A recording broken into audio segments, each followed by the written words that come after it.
Before we start, this particular training that you are getting online is actually sponsored by NAGRAT National.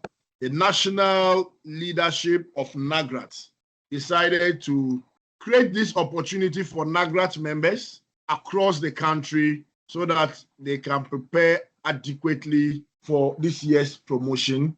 And I just want to say a very big thank you to Madam Salah, Regional Chair, Central Region, and Lawyer Henry, Greater Accra, Chairman. And you are the two people I worked with, and we got a very good results. And now the national leadership have taken over. And I can tell you, the one who is joining online and listening to me, that if you give me your time and I prepare you for this promotion, I'm telling you that it's going to be very easy for you on that day. When you get into the exam hall, everything that you need will be so smooth for you in the exams hall. And it's our prayer that as you come here, whatever you need for this aptitude test, you will get it. I want to say a very big thank you also to the head of IT, Central Region, Mr. Patrick Biney, who makes this possible for us. And Mr. Biney and his team have been working very hard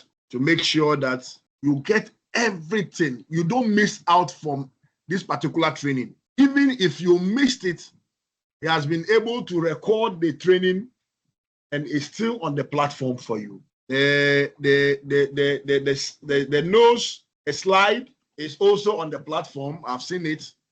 So what you just need to do is that you just need to go there and download it, and you are very good to go. I'm starting with 132 participants.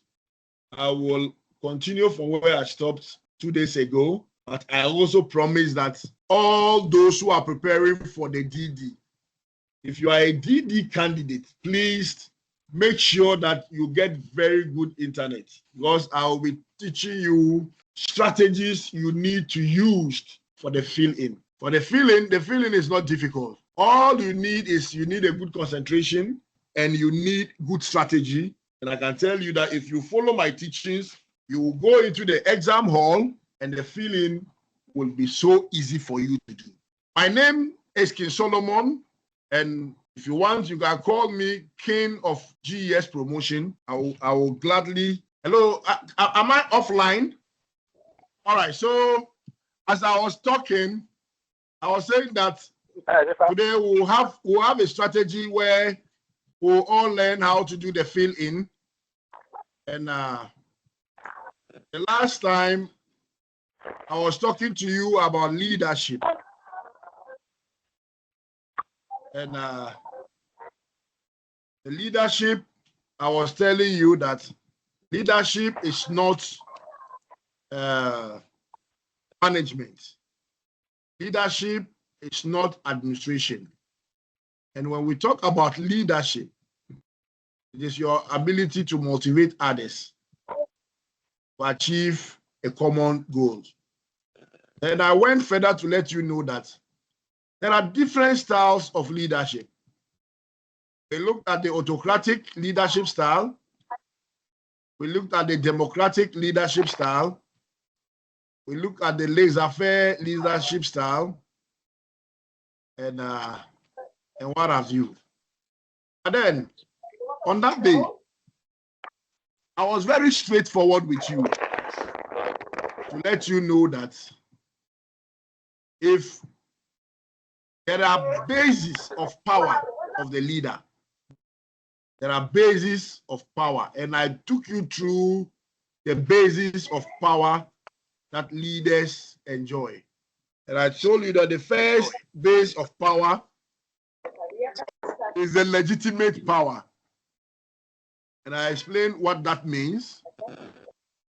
I told you about coercive power. I spoke to you about reward power. I hammered on reverent power. So as I was telling you, where the examiner will want to ask the question is about the basis of power.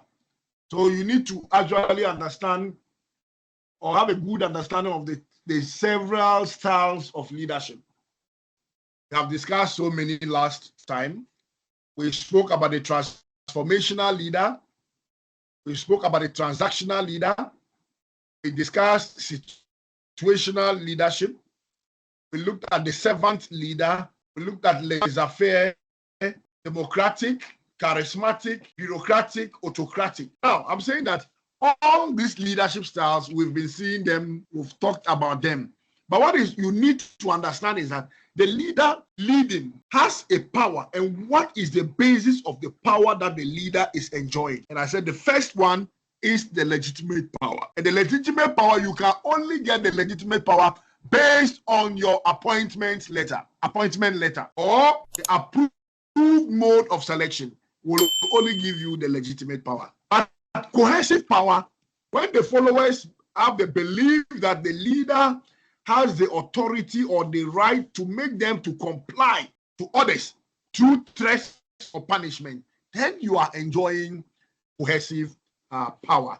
Then we have the reward power, where the followers believe that the leader has the ability to reward them for compliance. They will definitely obey you as a leader. Then we have the reverent power, and where the followers believe that the leader has the authority and the right to be respected due to his good interpersonal relationship. When your relationship is very good with the people, they will tend to respect you, or you get the power to rule over them, and it is because of your good interpersonal relationship. Then we have the expert power. When the follower believes that you have an expert knowledge, then you will be enjoying the expert power. And the last one I spoke to you about is the information power. And with the information power, when the followers believe that the leader has the right or has the authority to cause a change through the release of some information. And here mostly I like to give some small example, like a teacher who after school commit an offense outside school, then they bring you back to the school, to the head teacher. They discuss the matter is very bad. The head teacher is keeping the information. He's not sharing with any staff. He's not telling anybody. And the teacher is also being careful that, look, if I anoint this man, he is holding some information about me, that when he releases it, hey, there'll be trouble. And that one, he is enjoying the information power. Now, as you prepare for these exams, you need to have a very good understanding about democracy. And you know, popularly, they will say democracy is government for the people, of the people, and by the people. So in democracy, the rule of the majority will always prevail. And but for the purpose of these exams, I will not be concentrating much on democracy, but I want to look at what democracy has done to us. And democracy has given us decentralization. And when we talk about decentralization, what are we talking about? You know, democracy wants participation of the people. Decentralization is the transfer of decision-making and power from the central authority to the different level or the unit level to make decisions for themselves, where decisions are making a shared, power is shared. Then we are talking about decentralization. There are different forms of decentralization. As you are going into these exams, you need to have a very good understanding of the forms of decentralization. One of the forms of decentralization is devolution. I'll be asking you soon that what do you understand about devolution? We will be looking at delegation. We will be talking about deconcentration. Then I will introduce you to the new form of decentralization that a lot of people are not aware of, which has to do with the public-private partnership. And these are the four my discussion is going to center on. And here I want to first of all talk about delegation. And when we talk about delegation, a lot of people don't actually understand delegation. I spotted a question this evening that was saying that in delegation, do you give your position to the person to go? No, you don't give your position. You only assign your duty. In delegation, you are assigning your duties to a lower rank person, and the lower rank person is supposed to report back to the higher authority. But here, the concept is that the higher authority is supposed to take full responsibility of what he has given out for the lower rank to take. And this is where the problem comes from. In delegation, you need to report back. and you will see, because we are all teachers, let me use the teaching as an example here. That you meet a head teacher, ask maybe one of his teachers to go and represent him at a workshop. He returns from the workshop and they have given him some 500 CD as TNT. Because they've given him 500 CD as TNT, he does not want to come back to the head teacher who actually delegated his power to him to go and represent him at that place. Also take note that if that teacher goes to that particular training and misbehave, it is the head teacher they are supposed to hold responsible for that. Because the head teacher must take full responsibility of the one he has asked to go and delegate him. So the teacher comes and he's dodging the head teacher because of the money. And at times, these teachers will come back and he will come and report back to you and he will be like, oh, headmaster also collect 100 CD as pocket money, or as if he's doing use of favor. No. You are supposed to report everything, even with the money, to the head teacher.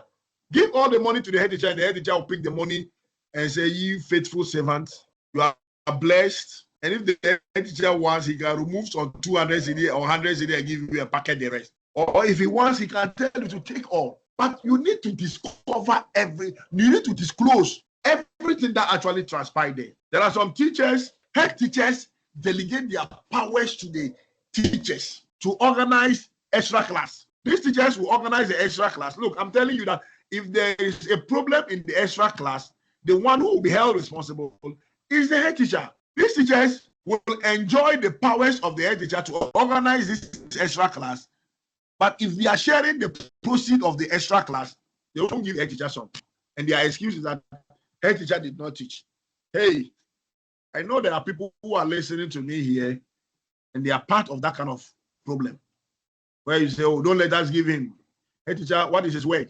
He's not teaching. He's not doing this. We will not give it to him, you know. So all what I have said boils down to delegation. But when we are talking about devolution, that is the absolute transfer of decision-making power and responsibility from the central authority to the smaller units. And a classical example of devolution of power is at the district assembly, where the district assembly has the power to award, execute it, and even hand it over and commission those projects on behalf of the central government. That is devolution. So clinically, what our district assemblies are doing is a clear indication of devolution. So devolution is about that. Now, let me introduce you to the third form of decentralization, and we call it the deconcentration. It's the reduction of the power of the central authority and redistributing it across the different levels of the organizations. Example has to do with recruitment into GES. Recruitment must actually start from the school. Unlike these days, you'll be in your school and a teacher can just bring a letter from the headquarters to tell you that, oh, he or she is assigned to be in your school. No, when we are talking about deconcentration, the recruitment process needs to start from the school level. Oh, I am a head teacher and I'm in need of a science teacher. Then it moves to the district education office. They capture it. Then it moves again through the regional office, then to the headquarters, and they will now process the person. That is deconcentration. Now, the last form of decentralization is the public-private partnership, where the government releases its responsibility to the private individual. For the private individual to perform a role the government is supposed to perform, it is called the public-private partnership. Please take note of that. It is called the public-private partnership. Now, I want to quickly run you through some of the terms you need to understand as far as this aptitude test is concerned. As part of the public service restructuring, write this. What is transfer?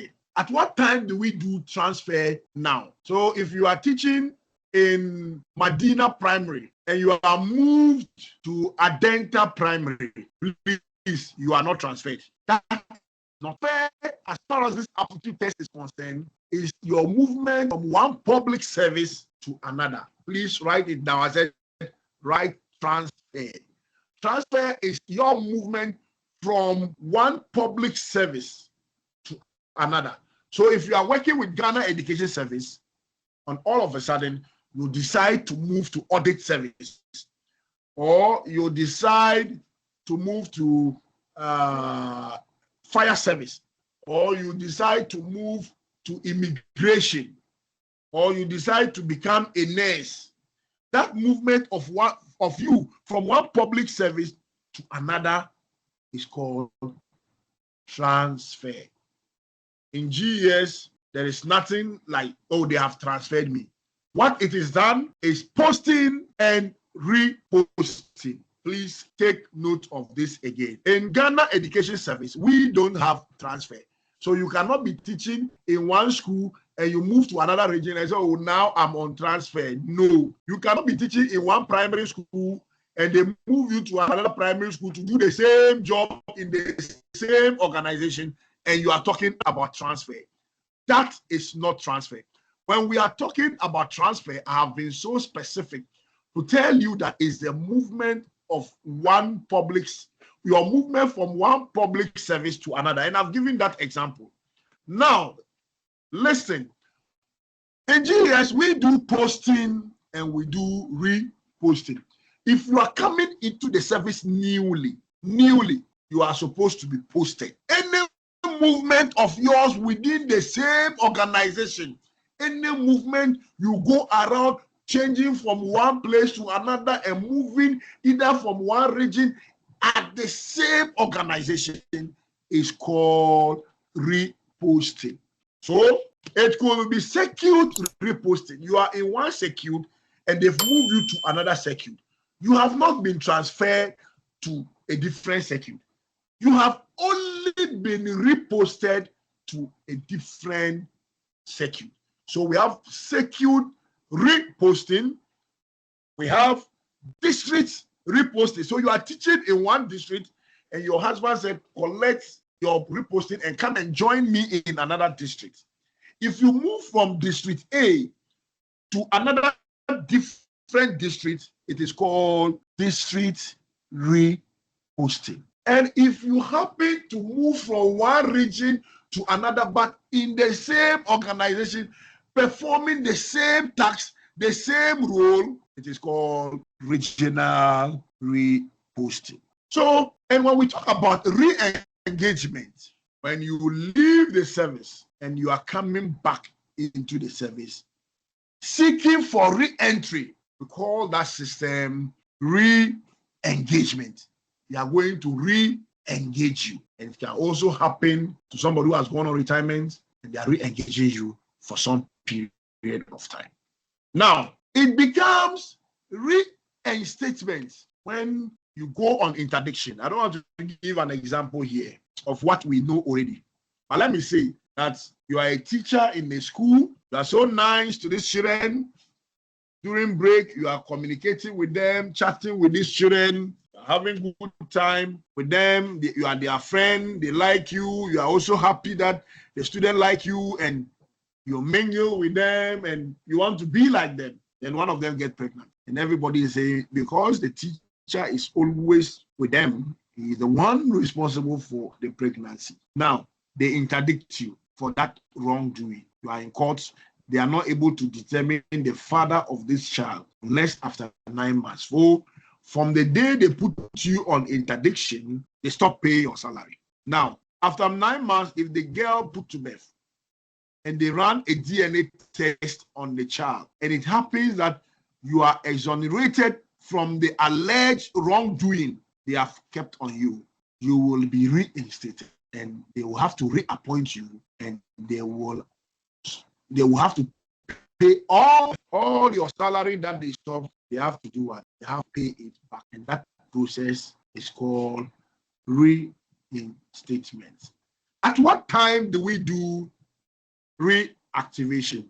You are a stubborn teacher, giving your head teacher headache, and they have reposted you to a different school.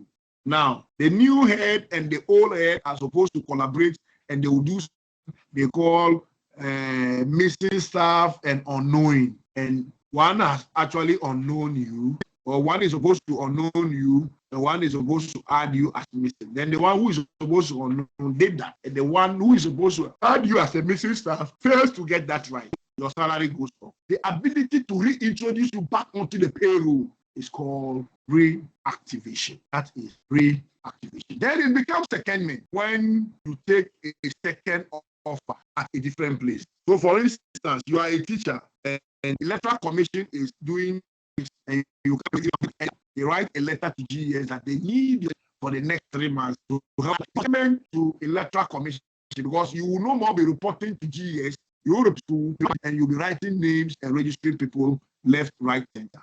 At the end of the month, GES will still pay you. Please exercise patience. He'll be with that soon, okay? I hope you can hear me. Can you see the slide, or I need to share the slide again? Yeah, share the slide again. It's really bad, but I want to believe I should share the slide. Okay. All right.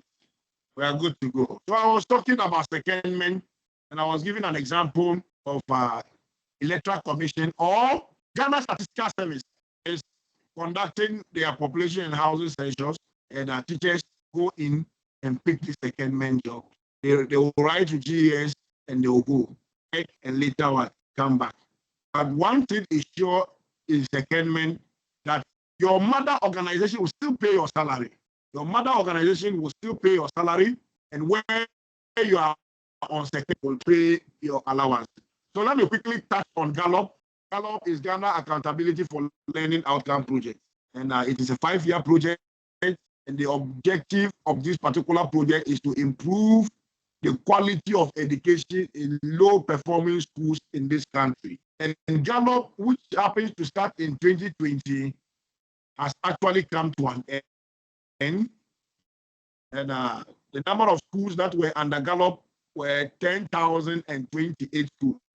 All the 28 special schools in the country were captured under Gallop. One thing again you need to know about Gallop is that there is something called base grant and per capita. The base grant is given according to this ratio. Kindergartens are supposed to take 1,000 as base grant. Primary schools are supposed to take 1,500 as base grant. And under normal circumstances, the junior high schools were supposed to take 500 cedi as base grant, but they never got that particular money. They never got they never. Oh, please, can you see this the slide? Or it's not showing? Is my slide showing? No, it is not showing. Oh, it's not showing. So sorry. Let me share it. I believe it's a network problem from my end. Well, you permit me to continue talking whilst I stress on some of the points before my network. Well, tonight the network is very bad. Yeah, please go ahead. I think later on we will share the if you will not mind, let me go ahead. Whilst you go ahead. Later on we'll share the notes, you get a slide. Okay. All right. Thank you. So what I was saying is that Gallop is Ghana Accountability for Learning Outcome Project. It's a project because it's a 5-year project. And what is the objective of this project is to improve on the quality of low-performing basic schools in the country. And I told you that the number of schools that benefited from this 5-year project are 10,000 schools, 10,028 schools across the country. The 28 are all the 28 special schools. In fact, there are 28 special schools in Ghana, and all the 28 special schools are under Gallop. I told you again that you need to know that Gallop has what is called base grant and per capita. Base grant is for primary and KG. KG, you take 1,000 cedi for your base grant. Primary 1,005. Then junior high, you are supposed to take 500. But I told you they never got that particular money. And to improve upon teaching and learning in the school. Now, Gallop has actually come to an end. Gallop has come to an end. But then the government of Ghana was able to secure another funding. So if you go into the exam hall and the examiner wants to know that now that Gallop has come to an end, there is a new project replacing Gallop, and that project, we call it Additional Funding Team, and it's abbreviated AF2. Please write it down.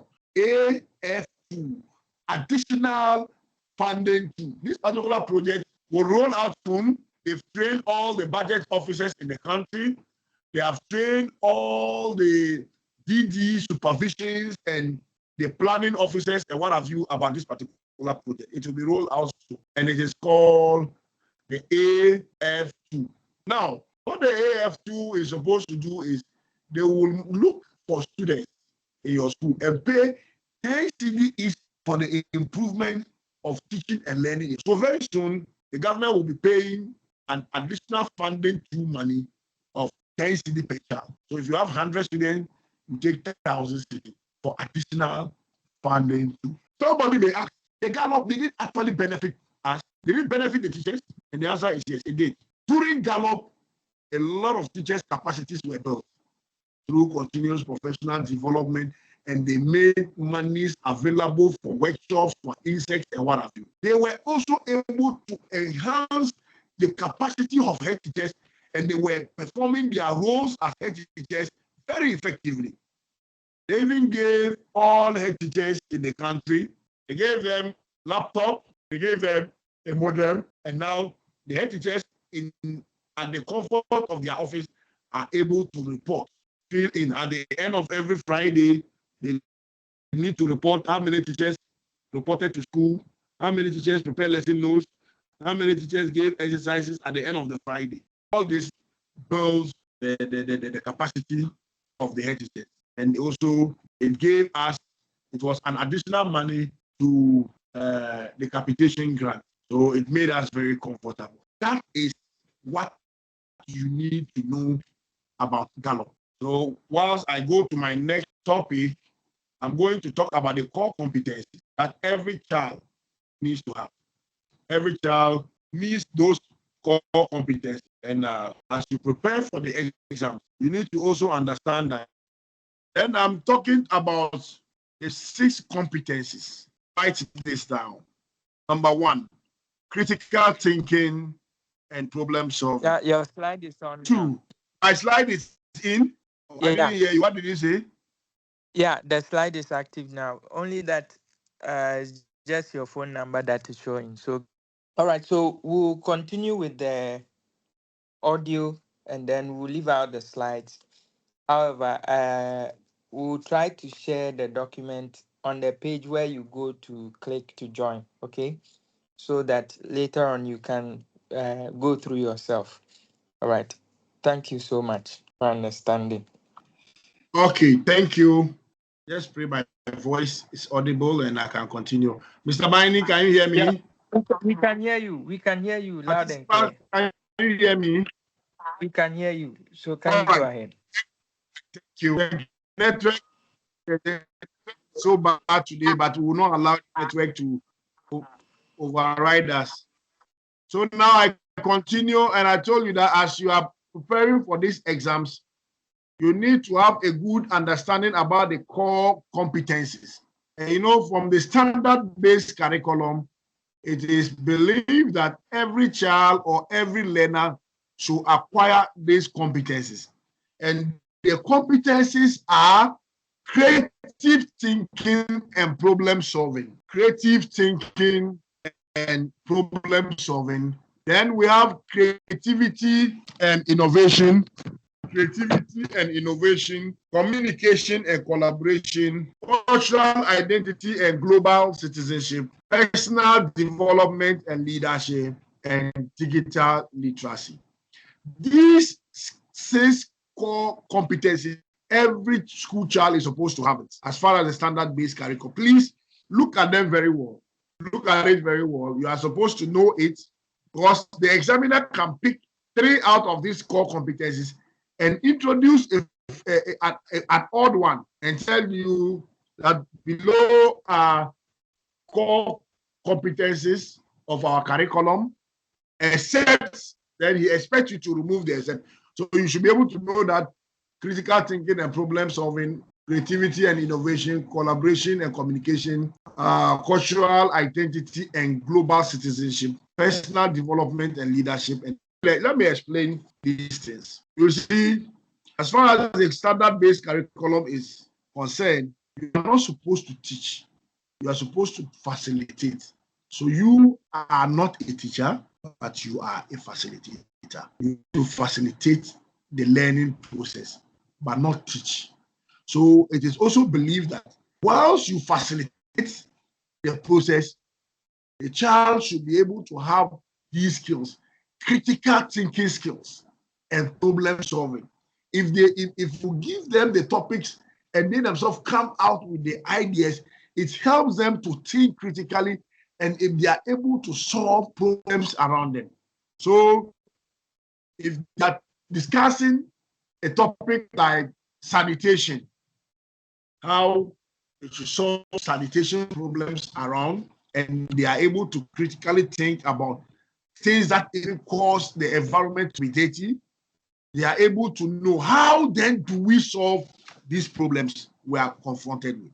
So in the classroom, if the children are able to come out with innovative of putting boxes around to tell them their colleagues that, look, if you have any rubbish, go and put it here. They have solved the problem of the sanitation in the class.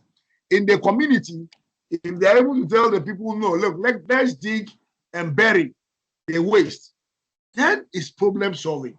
So we need to let them think critically and be able to solve problems in the class so that when they go into the society, they can also apply what they have been taught in the class to solve societal problems. Two, they need to be creative and they need to be innovative.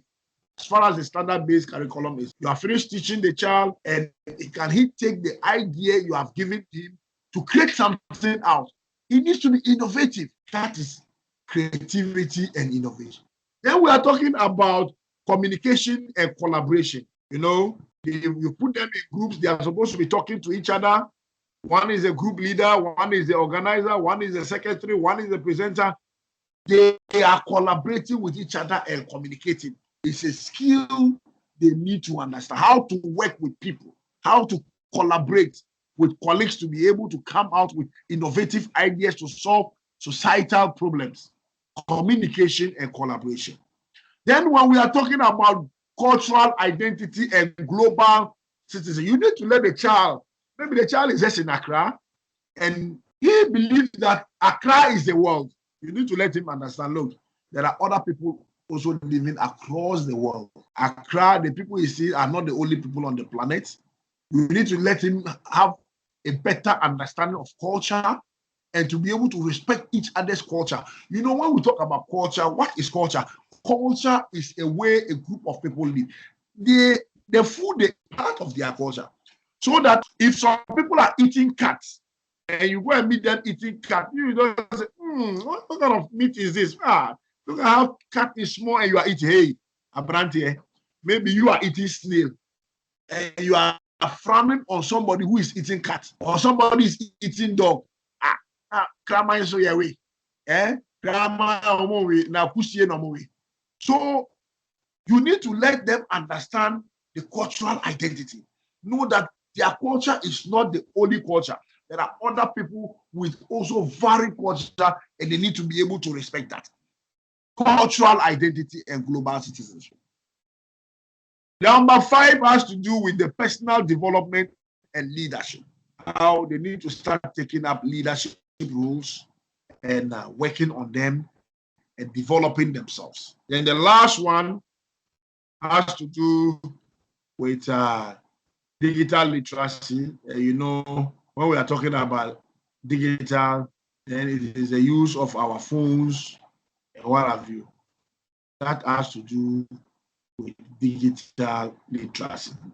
I also want to talk about inspection and supervision. These two concepts are not the same.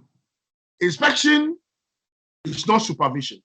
Supervision is not inspection. Please get it right. These two concepts, as you move into the exams, know that they are not the same. Let me tell you, when you do supervision, the teacher benefits or it improves the lives of the teacher and his teaching career.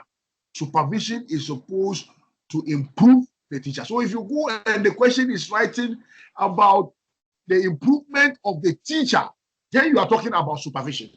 But to inspect is just to check.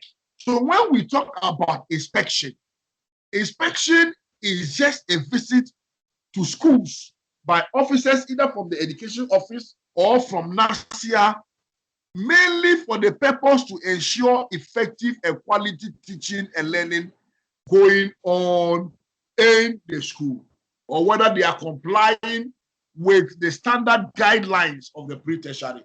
That is inspection. So you just go and inspect to see, are they doing the right things? Are they going with the standard guidelines we have given them at the pre-tertiary level to operate with? If you just move from the office to go and check on things at the school, that is inspection. And there are so many types of inspection. We have the whole school inspection, which mostly people call the comprehensive inspection. How is comprehensive inspection done? Look, when a comprehensive inspection, if they actually come to your school to do comprehensive inspection, it can take even more than a week or a week to do it. Because these people will want to come and know how you attend your school. They will tell you they are coming. On the first day, they will arrive at the school premises very early, like 5:30 to 6. And ask the children whether there's any teacher around. They will say, oh, there's no any teacher around. They will drive their car and go and park far away and be looking towards the office. Because if you report to school, the first point of call is the office to go and write your name. Now, they will look they will look at their watch. Maybe the first teacher arrives with a red shirt, then they will write the teacher with the red shirt. What time did he come? And they write, oh, the teacher arrived at 7:50. Okay, first teacher. Then in 20 minutes time, another lady arrives and they look at the time and it is 8:30. She arrives. Then they will check for all the time these teachers arrive. Now they will come to the school now, get into the office and try to now, first thing they need to look at is the attendance. You know, mostly teachers, the first person, when the first person gets to school, if he gets to school 8 o'clock and he's the first person, he will write down he got to school at 6 o'clock. Now, the second person will come and he will also come to school around 8:20. When the first person wrote 6 o'clock, he or she will also write 6:05. I know you know what I'm talking about. You have been doing it, yes. I know you know it. And they will tell you, bring the book. Red shirt, madam. What is your name? Man, what time did you write in the book? So I wrote 6:15. They said, but you came at 8:30. Madam is standing. They will check on the attendance, check on all the administrative tools.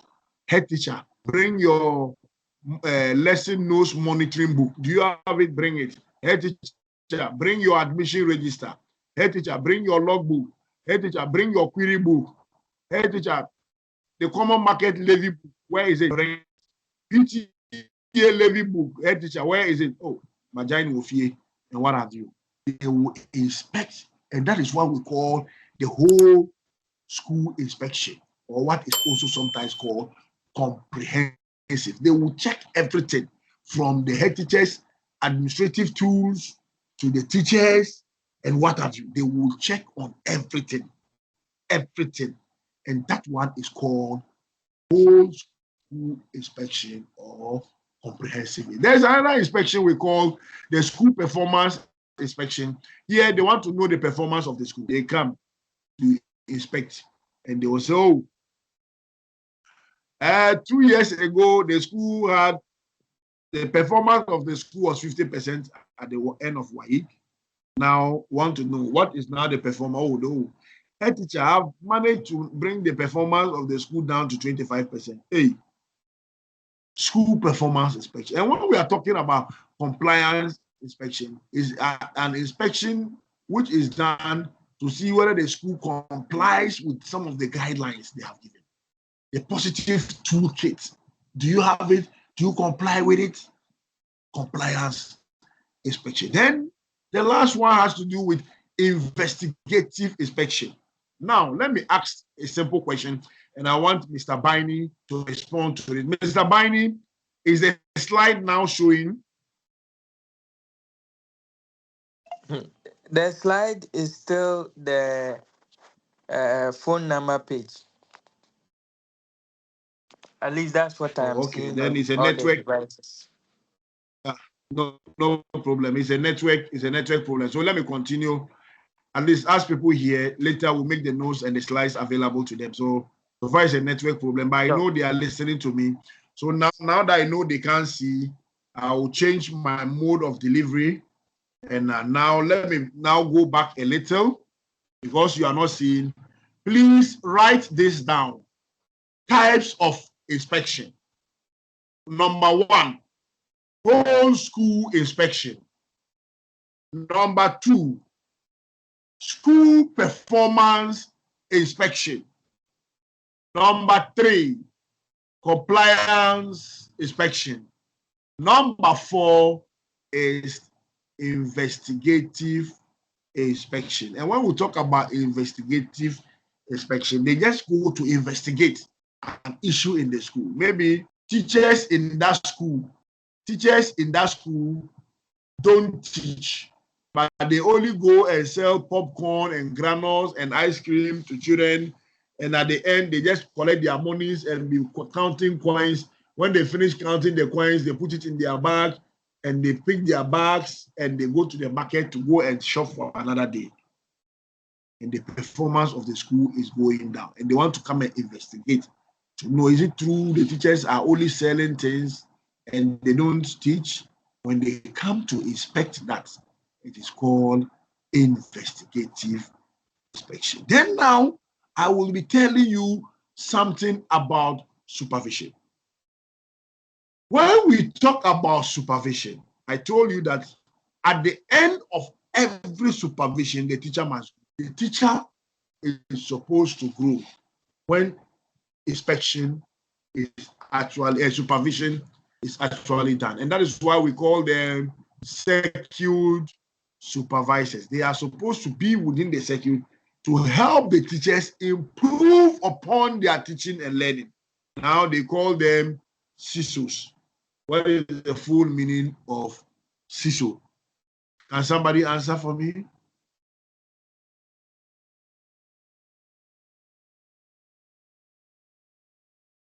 All right, so let's go on. Now, I want to talk about the types of supervision. We have number 1, the clinical supervision. Number 2, preventive supervision. And number 3, creative supervision. There are 3 types of supervision. But my concentration in this particular presentation is going to be on clinical supervision. Why the person who introduced this type of supervision is called Goldhammer. And in 1980, Goldhammer introduced what is called the clinical supervision. And they asked him, why did you use the name clinical? And he said that, look, he's taking the teaching, the supervision of teaching to be like the hospital in the clinic. That in the clinic, there is a consultant or a doctor in a small room where patients go to visit this particular client, doctor. When they go in, the doctor is not able to know that this is what is wrong with him. They need to dialogue. They need to ask, oh, what is wrong with you? Oh, he said, my head is paining me. Okay, were you able to sleep last night? Oh, yes, but it's aching. Did you eat? Do you cough? Is the cough wet or is dry? And what have you? And that is clinical supervision. So when he brought it into the teaching field, he said it is an interaction. When we are talking about clinical supervision, it is an interaction between the supervisor and that relationship, that supervision, that will create a good relationship between the supervisor and the teacher, and they should be able to conduct it in a way that the teacher becomes better off is called clinical supervision. Then Goldhammer came out with 5 stages of clinical supervision. Please write the 5 stages of clinical supervision. 1, Goldhammer said we have the pre-observation conference. Then he spoke about the observation of the teaching, stage 2. Stage 3 has to do with analysis and strategy. Stage 4 is post-observation conference.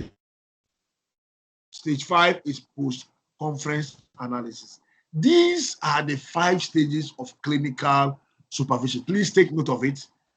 I want to mention it again because there are some of the time you go into the exam, they remove 3 of these stages and they fuse in an odd one and ask you to take off the odd one. And I say the first stage is pre-observation conference. Number 2 is observation of teaching. Number 3 is analysis and strategy. Number 4 is post-observation conference. Number 5 is post-conference analysis. These are the 5 stages of clinical supervision. Let me explain them to you. The training colleges have actually seen the importance of this clinical supervision, and I want to also advise any security supervisor who is online listening to me that, look, supervision is not witch hunting.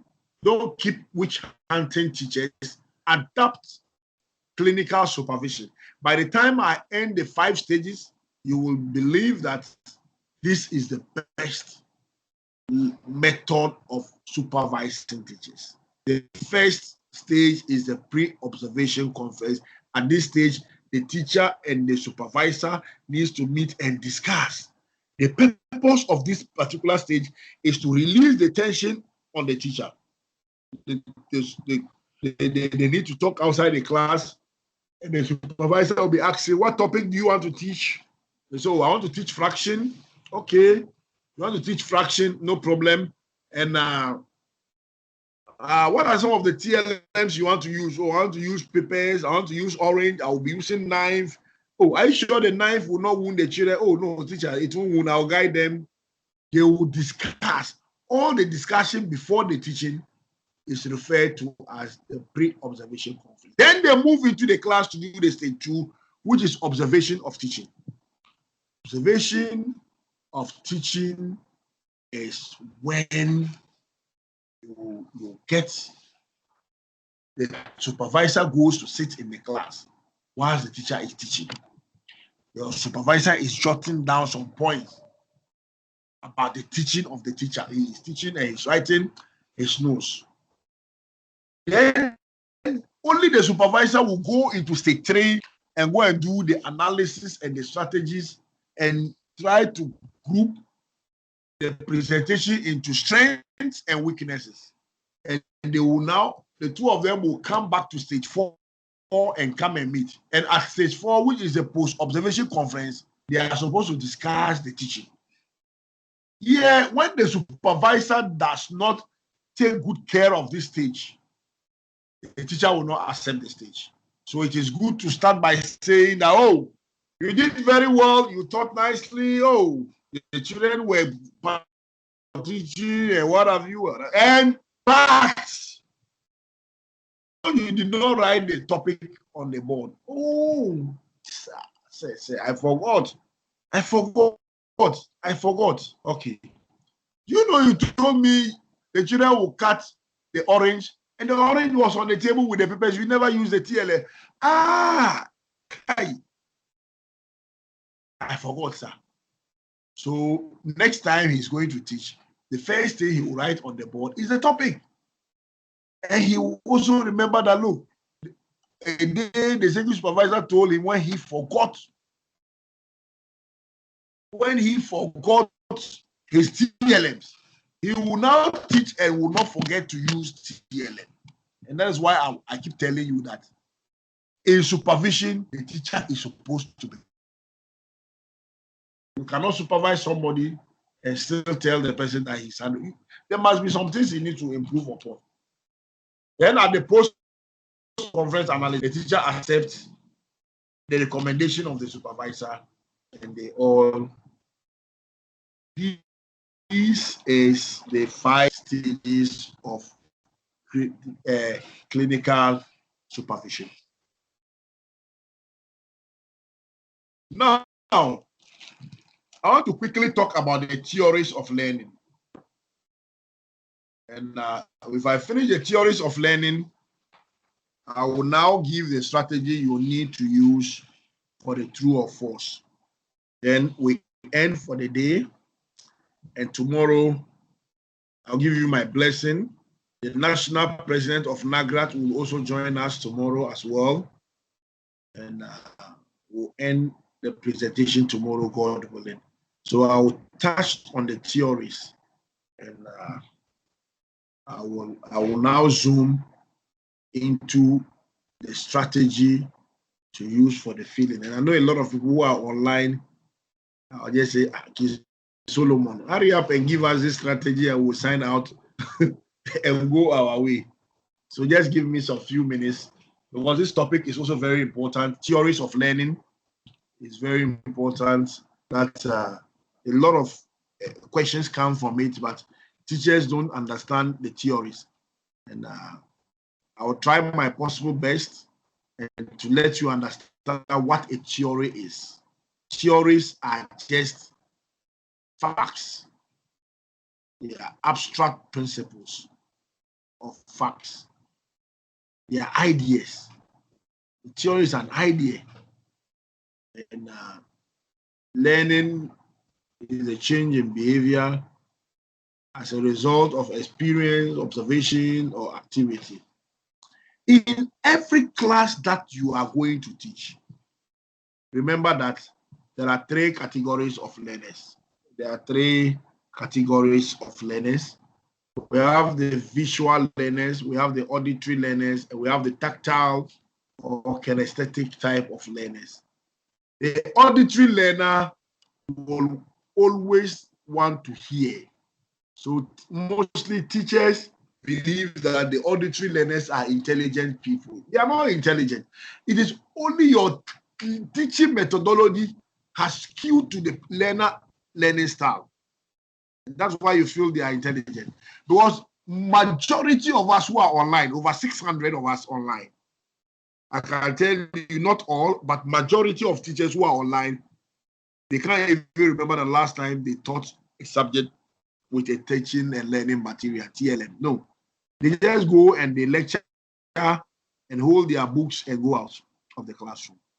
So if you keep lecturing, the auditory learner will always understand you, but at the disadvantage of the visual learner. The visual learner wants to see before he understands. And the tactile learner wants to be at the center of the activity before learning can take place. And as a teacher, in this 21st century, we need to adopt the multi-sensory teaching approach. The multi-sensory teaching approach is the best method of teaching that will combine the learning abilities of these children. Multi-sensory. Multi means 2 or more. So 2 or more of the learning styles or learning styles catered for becomes multi-sensory teaching approach. Now the learning theories, we have the behavioralist, we have the cognitivist, we have the constructivist, we have the humanist, and we have the 21st century skills. Let me quickly tell you something about the behavioralist. The behavioralist is actually championed by B.F. Schema and co. And they believe in the basic idea of stimulus response, that all behaviors are caused by external stimuli. And they believe that for learning to take place, there must be a change in behavior. And that's why they call themselves the behavioralist. That for learning to take place, there must be a change in behavior. So, and there are 2 things that can change a behavior: reinforcement and punishment. If your children are not coming to school early, and on Monday you decide to call the numbers and cane them very well, the next day will they come to school early or not? They will come. They will come to school early. They will definitely come to school early. And when that behavior of them change from coming too late to coming early, then we say learning has taken place. Or you are using reinforcement. Oh, clap hands for him. Oh, he's doing well. Thank you. And those, they can make somebody to change his behavior. We call this the idea of the behavioralist. And now another group of people also came, and they call themselves the cognitives. And they are saying that, look, learning cannot be reduced to human behavior. Learning cannot be reduced to human behavior. And they came with the idea that for learning to take place, there must be mental functioning that can be understood.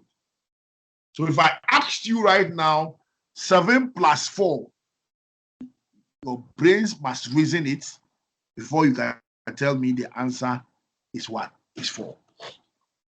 You see, the brain must reason it. Once the brain process it, they see the learner as an information processor. That's why they see the learner. The learner is an information processor. So here, when there is a mental reasoning, when there is a mental reasoning, the learning has actually occurred. Now, that is what they think. Then comes the constructivist, James Piaget and co, Vygotsky, Evan Vygotsky and co. And they believe that for learning to take place, learning is an active, constructive process. So if the learner learns, whatever you teach the learner, if he's able to construct something out of it, that is the level you say that learning has taken place. And they call themselves constructivists. Now, the 4th group of theories, they call themselves the Humanists, and are championed by Abraham Maslow and the Carl Rogers. I'll be, God willing, tomorrow I'll be handling you the Maslow hierarchy of needs, where I will be telling you about these 5 stages and why Maslow is saying that every human being, there are some 3 things. He gave 3 assumptions of a human being. And Maslow was able to say that we have the physiological needs. And if you gain the physiological needs, then you start looking for a next need.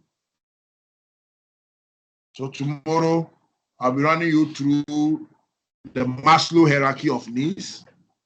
But today, let me concentrate on the Humanists by Abraham Maslow and co. And they are of the view that, look, for learning to take place, the emphasis should be on the freedom of the child, the dignity of the child, and the potential of human of the child must be taken into consideration. If a child is hungry, can he learn? If the child is on the floor, writing like a snake on the floor, can he learn anything good? And they are of the view that if the human factor is satisfied, what it means is that learning has taken place. So if you are able to create a very good environment for the children to learn, and they are doing well and going on, then learning has taken place. That is what the humanists are saying. Then the last group of people that we are talking about is the 21st century people. And they are saying that there are some skills you need to be able to fit in a world of work. If you are able to acquire these skills, then they believe that learning has taken place. And these are the theories. So I've broken them down for you, and God willing, tomorrow I will still come back to that before doing my. I want to now move you into strategies of answering the fill-in questions. So now that you cannot see my screen, I will expect that you pick your paper and pen.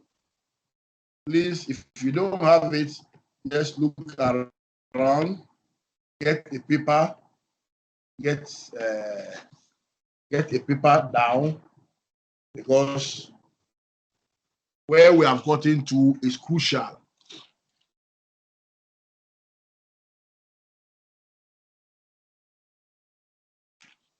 I want to assure you that this opportunity that NAGRAT has given to teachers across Ghana, if you actually go by what NAGRAT is providing for you, telling you that your past is assured. Now, the first thing you need to know as far as the fill-in is concerned is that the examiners themselves, they want to pass you. They are ready to pass you. And they can only pass you on one condition.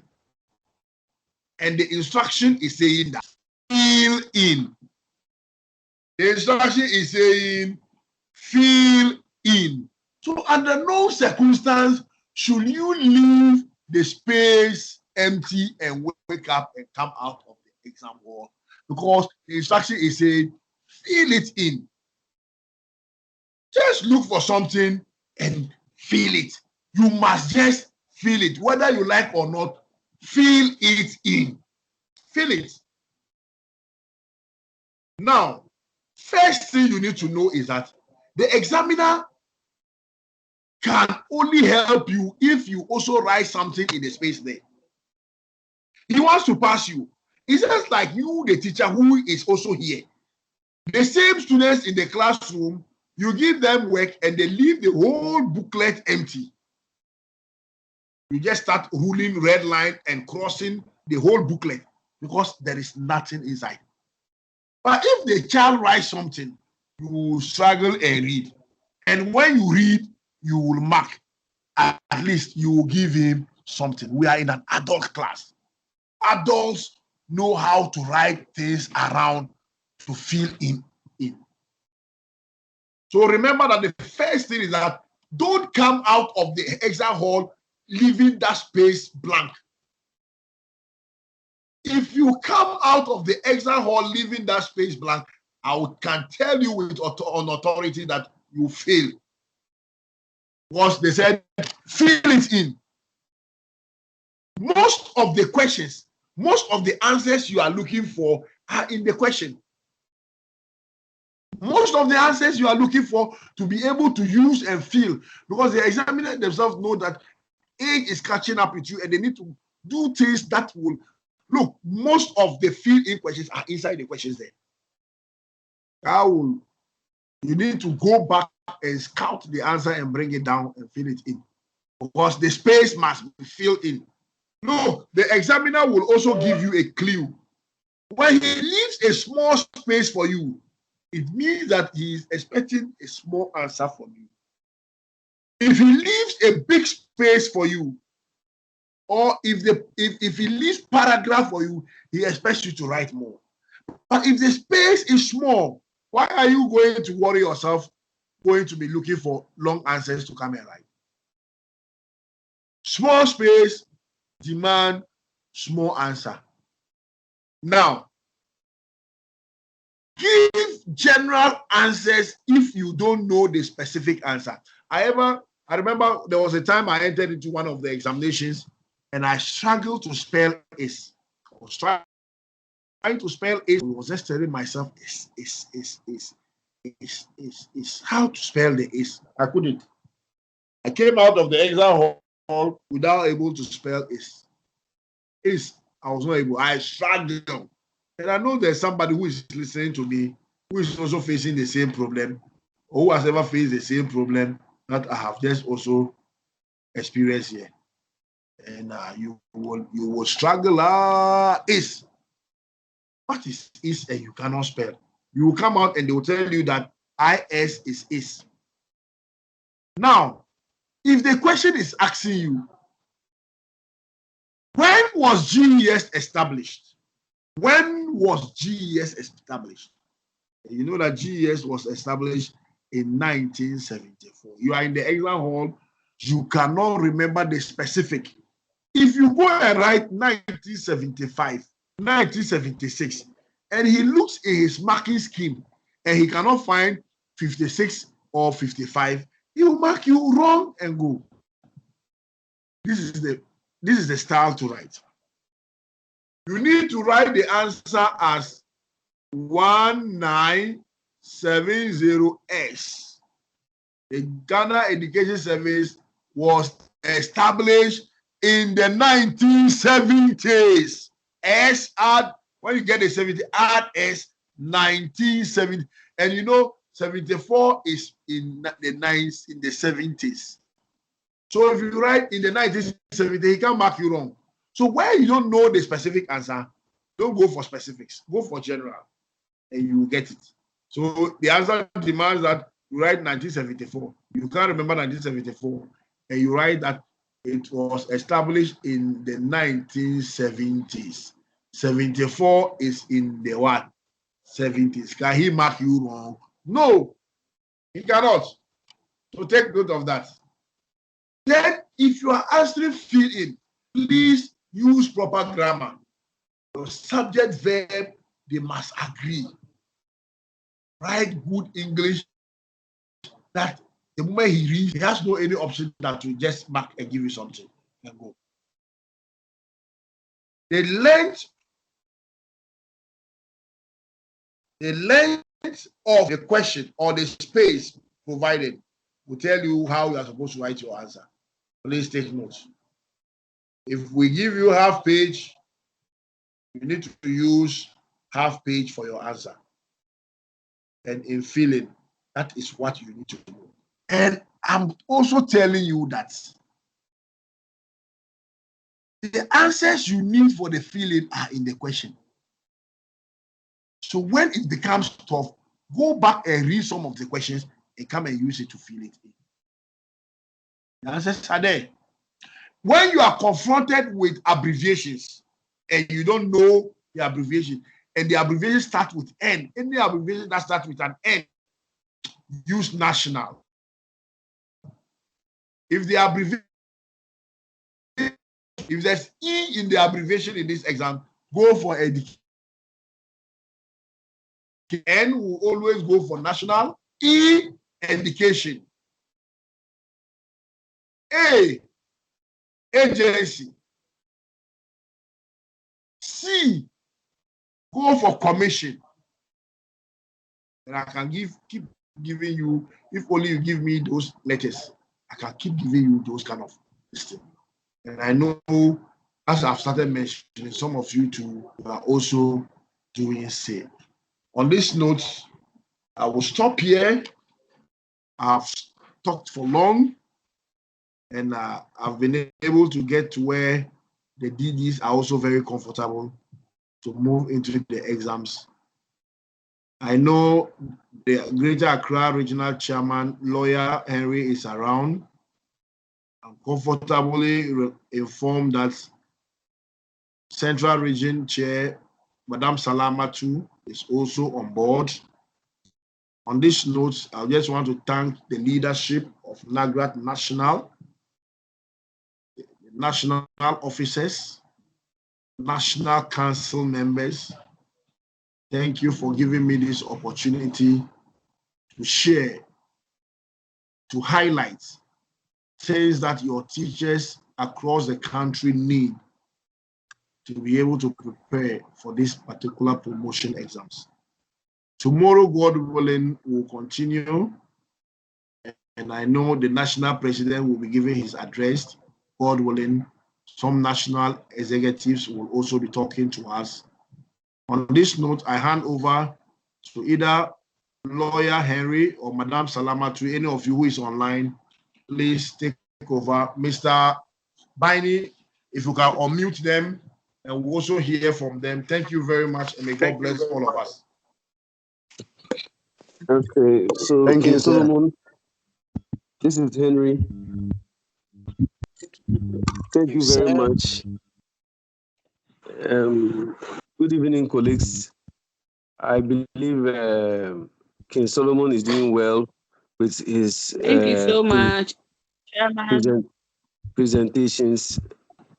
This is the third day running for this program. Tomorrow will be the last day. It is our prayer that God Himself will guide us through the process so that those of us who start writing the exam for Monday and the subsequent days, He will grant us the grace to remember all that we have studied and then pass and pass well so that King Solomon will be happy and the leadership of NAGRAT will be happy that whatever we have done for the 4 days of the training workshop has become beneficial. Like King Solomon said, I believe President will be around tomorrow to give us his best wishes as we participate in the exams. So thank you, King Solomon and your team, particularly the IT team, for your continuous service to this union. It's an engagement that we have with you, a partnership that we shall continue in the future. We pray that God will give us the strength to carry on. Colleagues, thank you. All the best in the exams, and then good night to everyone.